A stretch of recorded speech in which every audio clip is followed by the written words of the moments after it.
Hey everyone, welcome to today's episode where I'm going to tell you about 10 areas that you might not be aware are creating more belly fat, belly bloat, or that midsection puff that a lot of us get really frustrated with and we don't know how to lose it. So I hope you're excited. I'm going to encourage you to take some notes because these are going to help. And I know I have leaves falling behind me, so it is truly a little cool.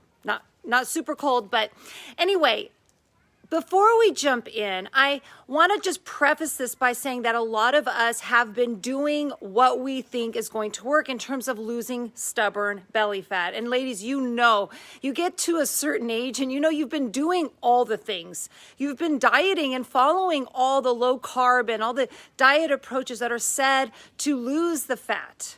And maybe doing crunches and all of the ab moves and running endless miles and trying so hard and still struggling with that midsection. Then you drink all the green shakes and you do everything that you've ever seen promoted for the results that you're looking for. And yet, what? You look in the mirror, you try to button up your pants or your dresses and nothing is looking like you want it to be. You want it to be that flat tummy. And I get it because I had the same issue, especially as I started to creep up in age. Now, obviously in our 20s, early 30s, things aren't as bad because we're still young. We still have youth on our side and we haven't been putting in all those years of practices that aren't so nice to our bodies.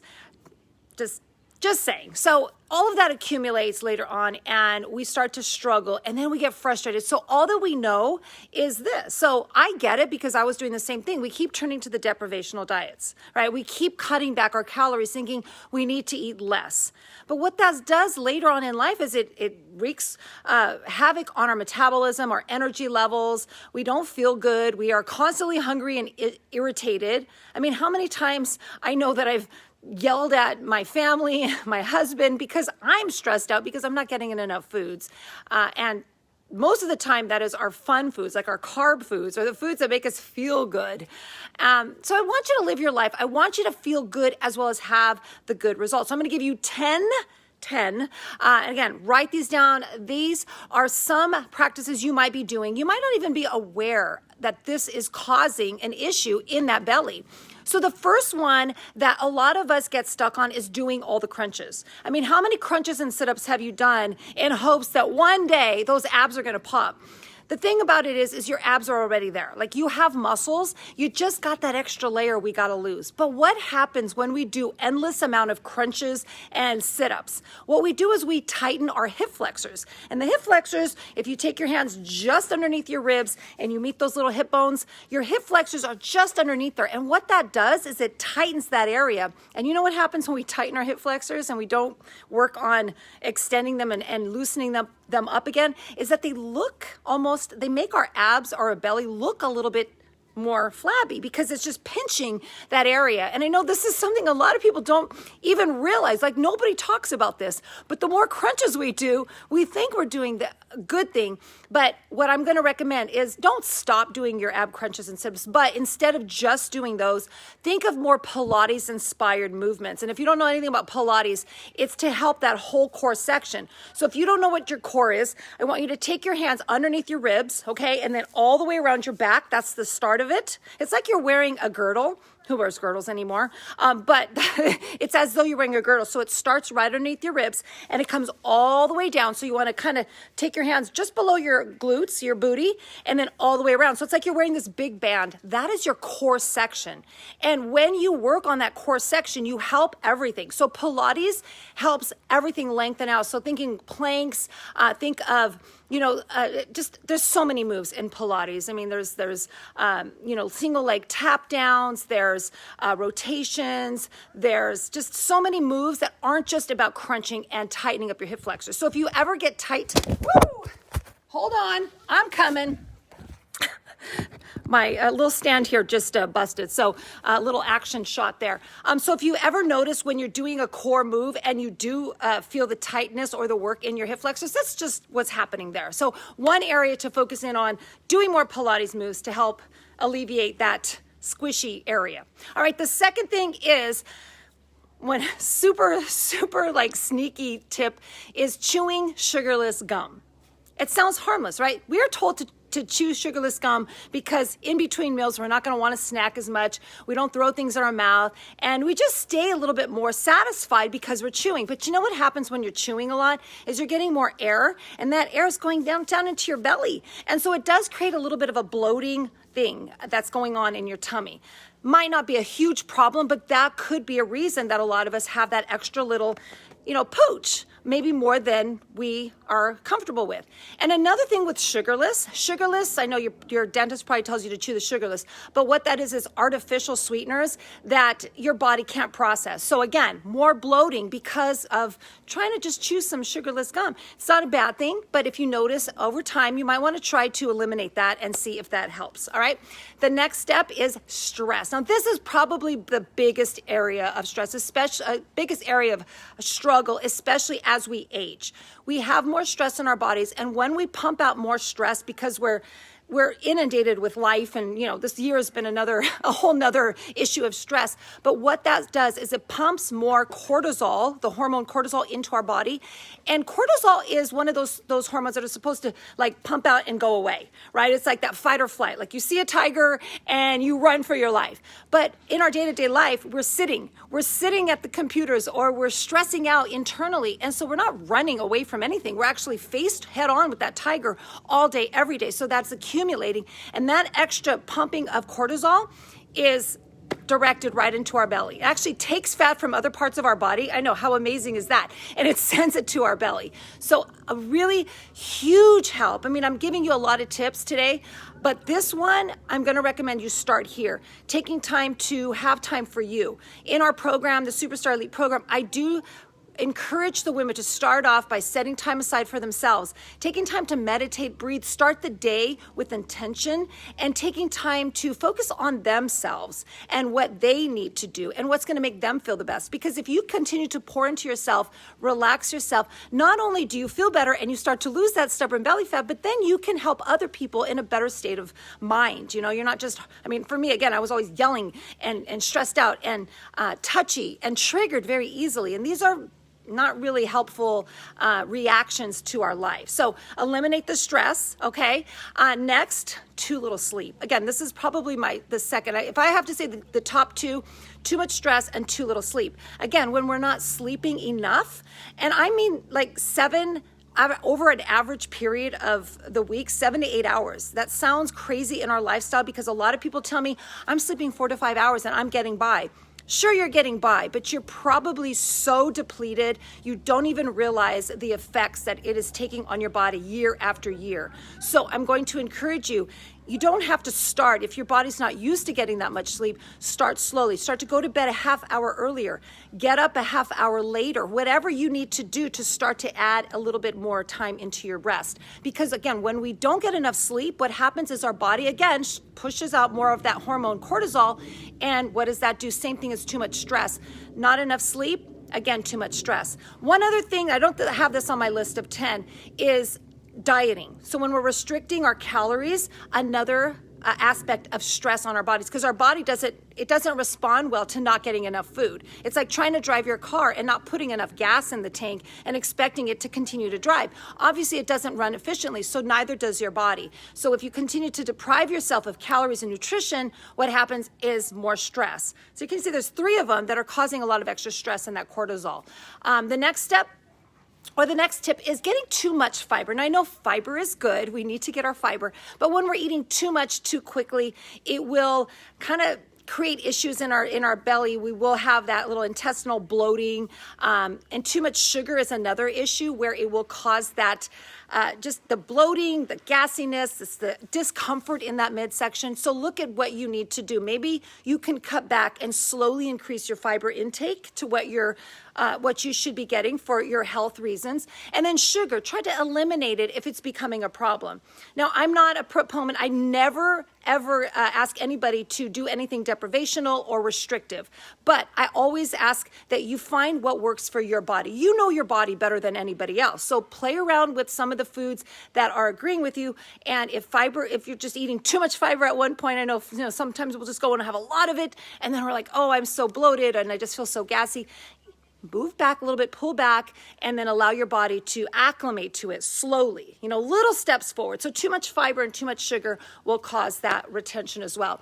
The next one is not having the ability to tolerate gluten. So gluten intolerance. And this is a growing issue now among many people these days. It's just with the foods, the way the foods are created now, the processing and of these ingredients. So look at that. If you're eating gluten and it's irritating you, again, looking at alternatives, finding ways so that you are not dealing with issues in your tummy. You should not have all the bloating and that tummy aches. It's a sign that something's not right, okay? So if something doesn't feel good, it's not good. It's not working for you. It's not in balance and in tune with your life, your body, your goals, okay? Acid reflux is another one, and this is when we eat foods that cause that burning sensation. Maybe it's tomato sauce, maybe it's fatty meats, orange juice, things that create that. And I know for me, I used to deal with this. I don't have this anymore, so it could be something that you go through here and there.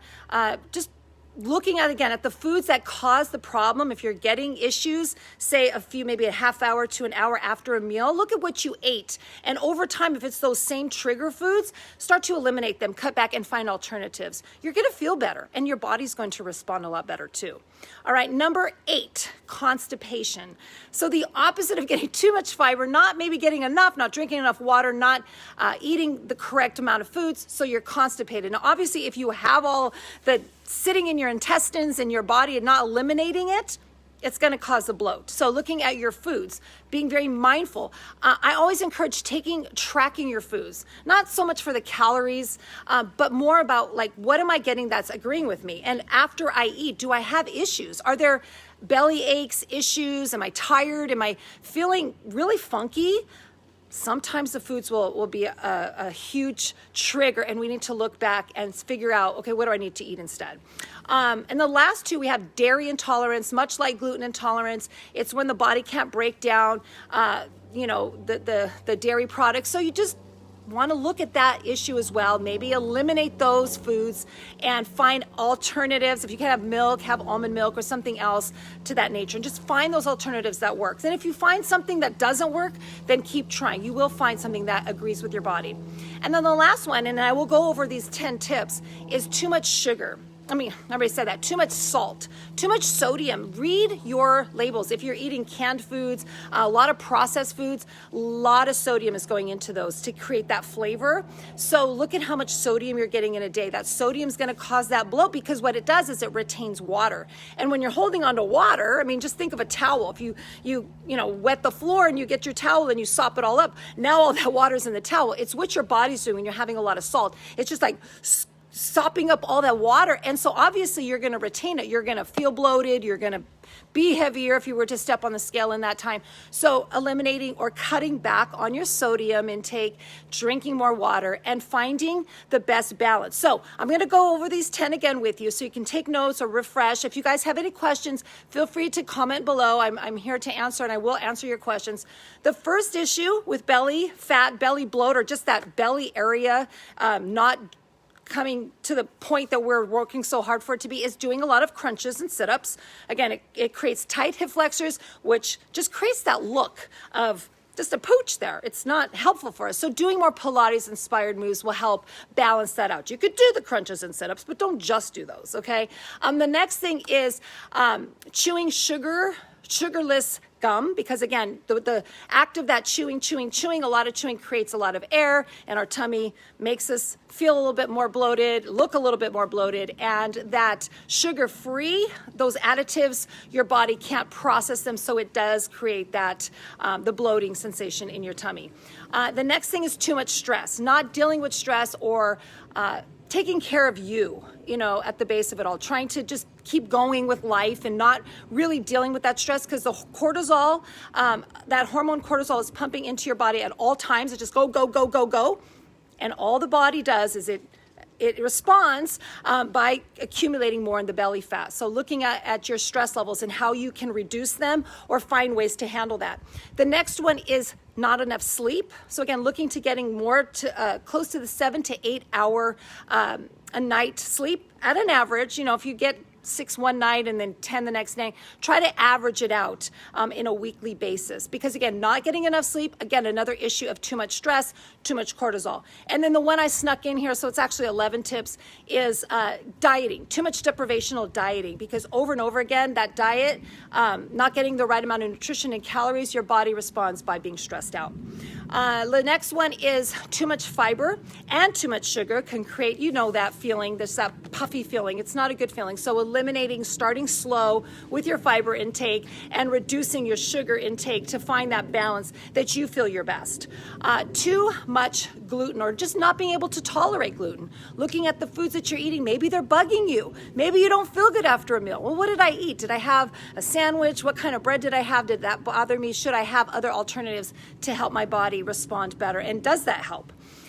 Acid reflux, again, some foods cause that acidy feeling, that burning sensation. So like think tomatoes, think oranges, think, fatty meats, those create that burning feeling. And again, the digestion's not, you're digesting, your body's not digesting properly, and you're going to have that bloating. Okay. Not really a surprise either, right? I mean, I bet as I'm saying these, you're going, okay, that makes sense. That makes sense. Constipation, enough said. We just know if we're not eliminating, it's just going to be growing. You're just going to feeling a little bit more puffy. And then the last two, dairy intolerance. So just much like gluten intolerance, not being able to break down, the dairy ingredients. So your body is feeling, just icky and bloaty and, not very good. So eliminating the dairy or having alternatives. And the last one, it's too much salt. So in sodium is tricky one because it's sneaky. It's in a lot of the foods. Sugar and salt, again, read your labels. Be very mindful of what you're putting into your food. I mean, your body, the food that you're putting into your body, because you become your foods. Your body actually breaks down the foods and creates your cells. So it's like it's you tomorrow or you next week or whenever. So consider that these are going to help not only your life, but also your digestion, your belly, your results. And if I can just really point out the top three, it would be your stress levels, handling your stress levels, getting in enough sleep, and not depriving yourself of your foods and calories. So I hope this was helpful. I hope it gave you value.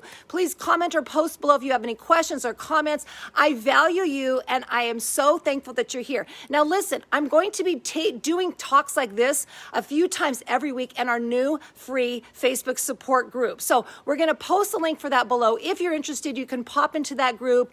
Ask tons of questions in there. We'll be sharing tons of value with you and just helping you understand what's actually the problem in these areas that you're struggling in, so you can have a solution and you can have a means of moving forward, especially as the new year begins. So until then, enjoy the rest of your day. Thank you for being here. Thank you for watching, and we'll talk to you guys soon.